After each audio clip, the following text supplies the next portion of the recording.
या पडलेल्या झाडाच्या साक्षीने मी हा रिपोर्ट करतोय। हा रिपोर्ट कुठल्या सरकारविरोधात नाही, हा रिपोर्ट कुठल्या पक्षाविरोधात नाही, हा रिपोर्ट कुठल्या एका व्यक्तीविरोधात नाही, तर हा रिपोर्ट एका सिस्टीमच्या विरोधात आहे, ज्या सिस्टीमला आपल्या सर्वसामान्यांच्या जीवाची किंमत नाही असं चित्र उभं राहिलेलं आहे। हा रिपोर्ट यासाठी बघा, कारण उद्या जर का आपल्या जीवाचं काही बरं वाईट झालं तर ही यंत्रणा, ही सिस्टीम आपल्याला न्याय देऊ शकते का, हा प्रश्न तुम्हालाही पडेल। नमस्कार, मी गुरुप्रसाद आणि तुम्ही बोलभिडू बघताय। बघा सडलाय, पूर्ण सडला तो। बट दोषी तो पूरे सिस्टम के लोग हैं जो लोग इसमें इन्वॉल्व थे पूरे काम में। यही लगा था कि जो लोग दोषी हैं उनको शायद वो लोग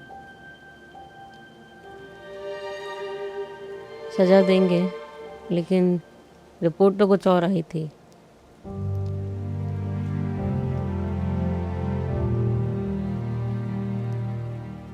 जबाबदारी फिक्स करा आणि चोर सोडून संन्यासाला फाशी देऊ नका। पूर्ण जबाबदारी अधिकाऱ्यांची असते।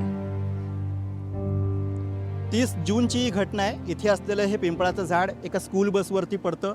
स्कूल बसवरती पडून एका 11 वर्षांच्या मुलाचा त्यामध्ये मृत्यू होतो। विहान श्रीवास्तव असं त्या मुलाचं नाव।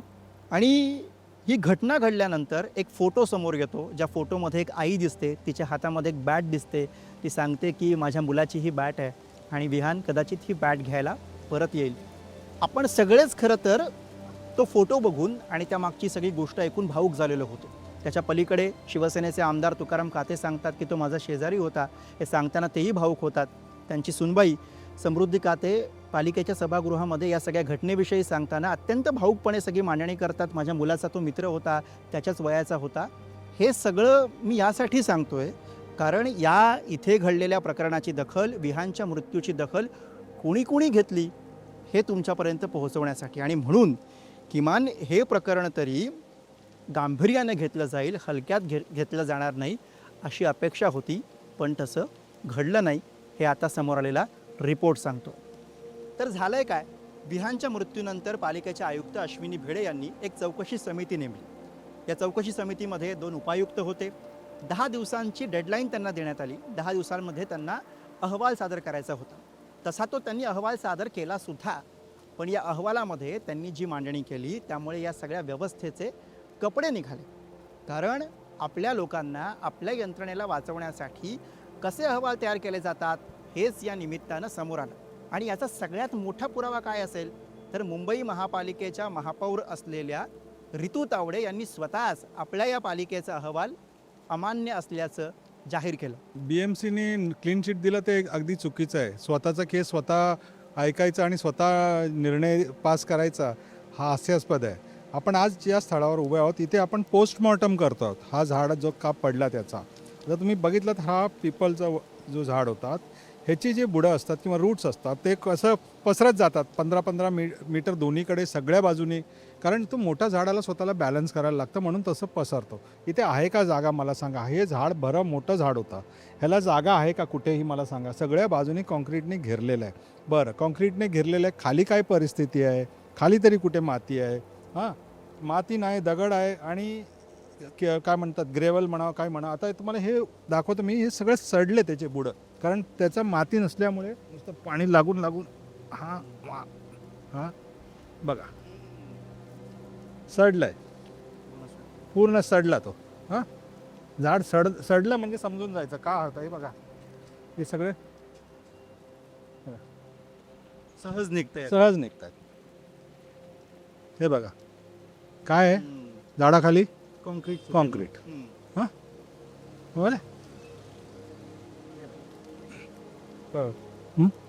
ते झाड पडलं तेव्हा ते सगळं निघाले। सगळे निघालेले आहे, पण त्याचा सरफेस जो आहे आता हा सरफेस, भाग आहे सगळा। हां सरफेस, आणि खाली काय आहे? माती नाही आहे। आता या रिपोर्टमधले मुद्दे आणि त्यातून कसा सारवासारव केल्याचा फील येतोय हे बघा। यातला पहिला मुद्दा तो म्हणजे चौकशी करून रिपोर्ट देणाऱ्या समितीमध्ये कोण कोण होतं, तर यामध्ये दिसत आहेत पालिकेचे उपायुक्त असलेले पुरुषोत्तम मालवदे, उपायुक्त असलेले शशांक भोरे आणि एक हॉर्टिकल्चर कन्सल्टंट रॉबर्ट फर्नांडिस। म्हणजेच पालिकेच्या संबंधित प्रकरणाची चौकशी कोणी केली? पालिकेच्या अधिकाऱ्यांची चौकशी केली, पालिकेच्याच अधिकाऱ्यांनी। आणि निकाल काय आला तर रस्ते विभाग आणि उद्यान विभाग या दोन्ही पालिका खात्यांना या रिपोर्टमधनं क्लीन चिट दिली केली. दोष हा फक्त कंत्राटदार आणि सल्लागारावरती दिला गेला. कंत्राटदाराला 5 लाखाचा दंड आणि सल्लागाराला 2 लाखाचा दंड ठोठावला गेला. म्हणजे एकूण फक्त 7 लाखाचा दंड या एका प्रकरणात झाला, ज्यात 11 वर्षाच्या पोरानं आपला जीव गमावला. आता इथे विचार करा, या घटनेनंतर आधीच 3 अधिकाऱ्यांचं निलंबन झालेलं होतं. आता रिपोर्ट काय सांगतोय की यामध्ये कोणताच अधिकारी दोषी नाही. मग प्रश्न असाही विचारावा लागेल की जर अधिकारी दोषी नाहीत तर मग सुरुवातीला त्यांचं निलंबन का केलं गेलं होतं. खुद्द मुंबईच्या महापौर रितू तावडे यांना हा अहवाल मान्य नाही आहे. भाजपच्याच आमदार असलेल्या चित्रा वाघ यांनी तर स्पष्टपणे एका मुलाच्या जीवाची किंमत तुम्ही 7 लाख रुपये करता का, असा थेटपणे सवाल केलेला आहे. त्यामुळे इथे काय दिसतंय की पालिकेने स्वतःच्याच खात्यांची चौकशी केली, स्वतःच्याच खात्यांना पालिकेनंच क्लीन चिट दिली आणि जबाबदारी ढकलली ती फक्त बाहेरच्या कंत्राटदारांवरती. का तर स्वतःची कातडी वाचवण्यासाठी का, हा खरा इथे अत्यंत महत्त्वाचा प्रश्न आहे. हमारे लिए तो शॉकिंग ही है. जैसे जब इंसिडेंट हुआ था उसके बाद अच्छे से कमेटी बनी थी, सबने सपोर्ट किया था, सब लोग मिले थे. जैसा आपने बोला अपोजिशन हो चाहे रूलिंग साइड, सब लोग आए थे. सबका एक ही इसमें व्यू था कि जल्दी से फैक्ट्स निकाले जाएं और जो भी इसमें जिसका गलती है उनको सज़ा मिले. बट जैसे रिपोर्ट जो आया वो तो सब लोग उसको पढ़ के ही ये बोल रहे हैं कि इवन इंक्लूडिंग जो मेयर हैं कि वो सहमत नहीं है इस रिपोर्ट से. तो जो रिपोर्ट है उसका पे ही सवाल, फाइंडिंग पे सवाल खड़े हो रहे हैं. अब तो उस पर भी सवाल हो रहे हैं कि वही जो आपकी कमेटी थी उसमें पैनल में लोग थे वो भी इंडिपेंडेंट थे कि नहीं अपने व्यू में. तो मेरे हिसाब से तो जो रिपोर्ट आई है उसको बस एक दूसरे में ब्लेम शिफ्ट किया है. अकाउंटेबिलिटी किसी की नहीं है. कॉन्ट्रैक्टर को एक कंपनसेशन उसको पेनल्टी लगा के उसको बोल रहे हैं कि वो दोषी है. बट दोषी तो पूरे सिस्टम के लोग हैं जो लोग इसमें इन्वॉल्व थे पूरे काम में, जिन्होंने पूरा काम सुपरवाइज किया, बाद में इंस्पेक्शन किया. उन लोगों का तो कुछ इसमें नाम क्लीन हो गया है, क्लीन चिट दे दी है.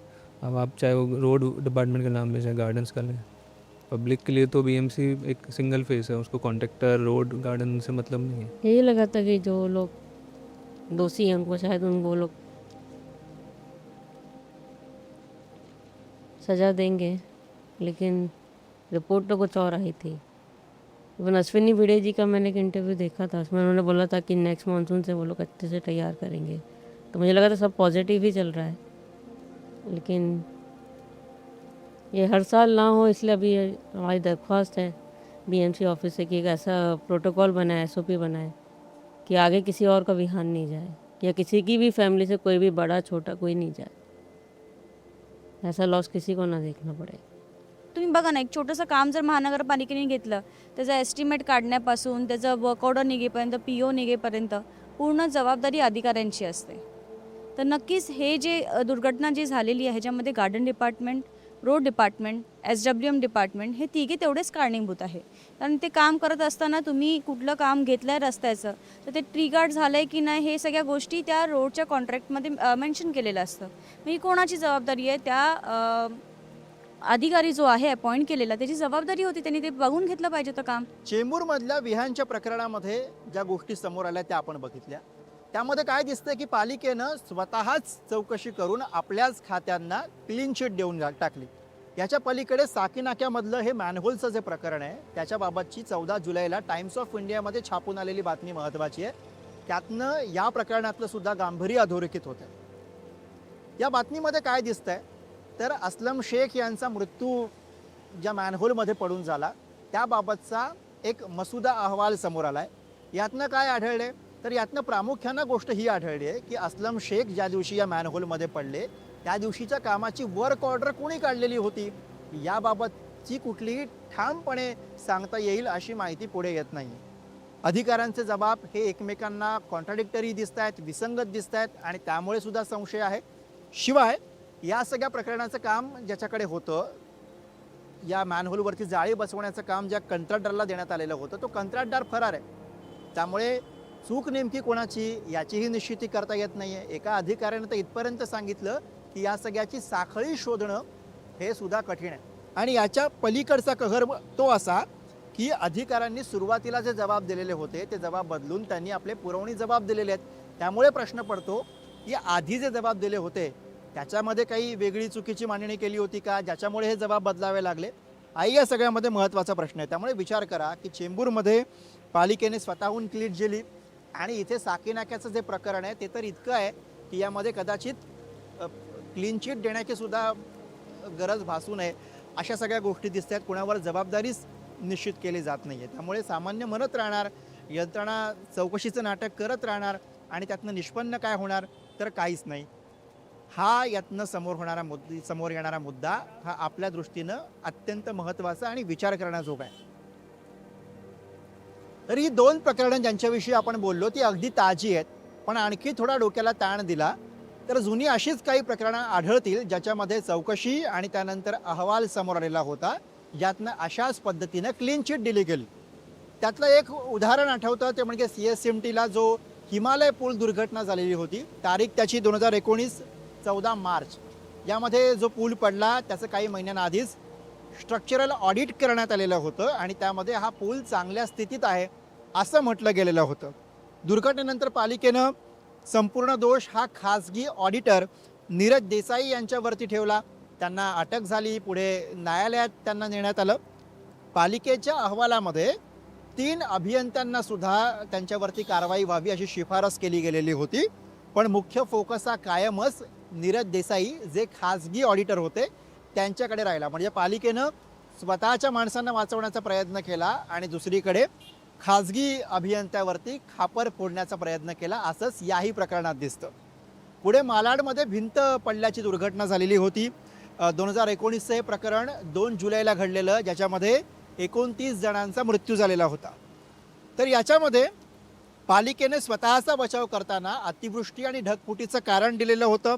पण नंतर TISS आणि IIT मुंबईच्या स्वतंत्र तज्ज्ञ समितीनं हे उघड केलं की पालिकेच्या चुकीच्या डिझाईन आणि दुर्लक्षामुळेच हा अपघात घडलेला होता. म्हणजे इथे सुद्धा आधी पालिकेनं सगळं झाकण्याचा प्रयत्न केला आणि नंतर हे सगळं उघड पडलं.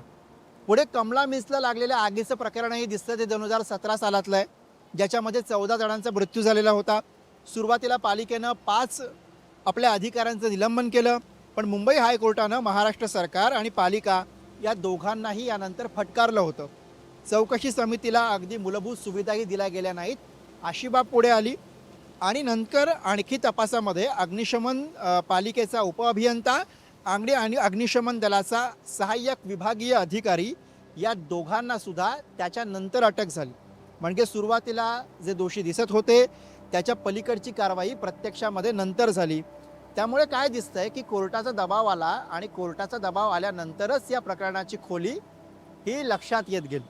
पुढे घाटकोपरमधली होर्डिंग दुर्घटना जी अगदी काही 2 वर्षापूर्वी घडलेली आहे, 2024चं हे प्रकरण आहे, ज्यामध्ये 17 जणांचा मृत्यू झालेला होता. त्यात काय दिसलं तर सुरुवातीला पालिका आणि रेल्वे पोलीस GRP यांनी एकमेकांकडे बोटं दाखवण्याचं काम केलं.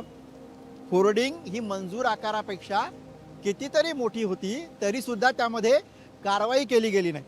तर राज्य सरकारने न्यायमूर्ती दिलीप भोसले यांच्या अध्यक्षतेखाली चौकशीची समिती नेमली आणि 2025मध्ये याचा अहवाल सादर झाला आणि प्रत्यक्षामध्ये सप्टेंबर 2025मध्ये या घटनेनंतर जवळपास 1.5 वर्षांनी कारवाईचे निर्देश हे सरकारकडनं देण्यात आले. म्हणजे जवळपास 1.5 वर्ष लागले या सगळ्या प्रकरणामध्ये कारवाई होण्यासाठी.